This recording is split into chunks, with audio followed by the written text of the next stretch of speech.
Good morning. Today I want to continue the discussion we were having earlier about technical requirements for loft conversions. With the majority of conversions being in terraced houses, the situation we often find is that the chimney stack is in the middle of the ridge. This causes a bit of an issue because what we need to do is to support the ridge beam independently. The reason for that is that the ridge beam should not be supported in the chimney stack, as there are flues in the chimney stack and the chimney stack generally is only one brick thick. So there's inadequate support at the chimney stack. What we do to get around this problem is to introduce a post which is supported off a beam in the loft conversion floor. I've drawn a rough section here that will illustrate how this works. Here we have the chimney stack, which is as we stated, is at the center of the ridge. Here is the ridge beam, and what we do is to introduce a post to support the ridge beam independently of the chimney stack. This is in turn then supported off a beam that is installed into the loft conversion floor. That beam is in turn supported off the two beams that run across from side to side from party wall to party wall.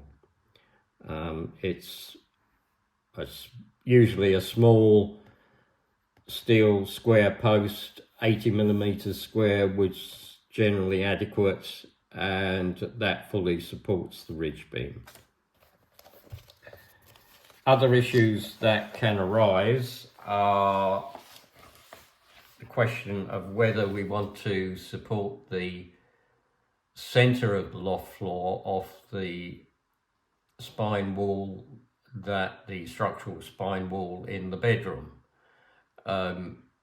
Sometimes this is possible if there are no openings in the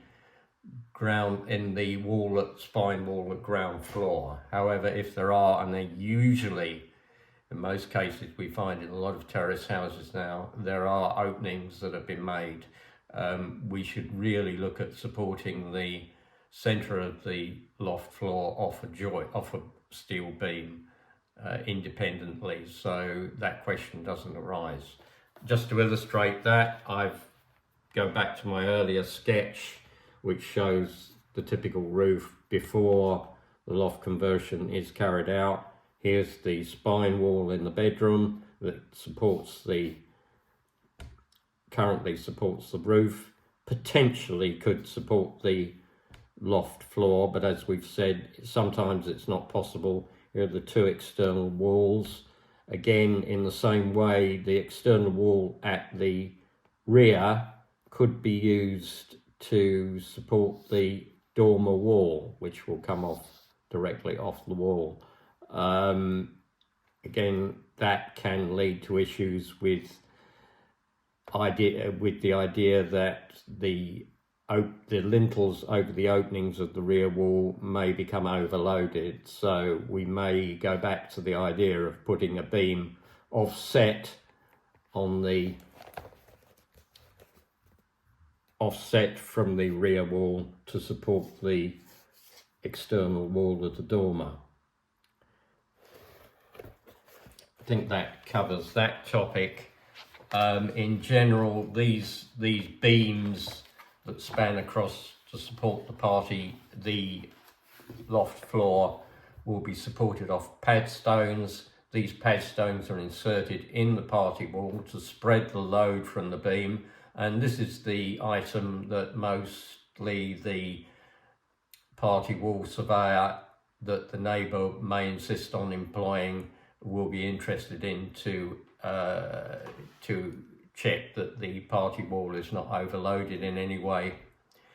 Other issues that can be discussed are where we're building a loft conversion in a detached or a semi-detached house. Obviously the gable end wall can be built up and then the ridge beam can be supported on that side of the new wall that we build up on the gable end wall. There are various different arrangements of houses. Obviously, I've only been able to sort of discuss the most typical ones, which are terraced houses.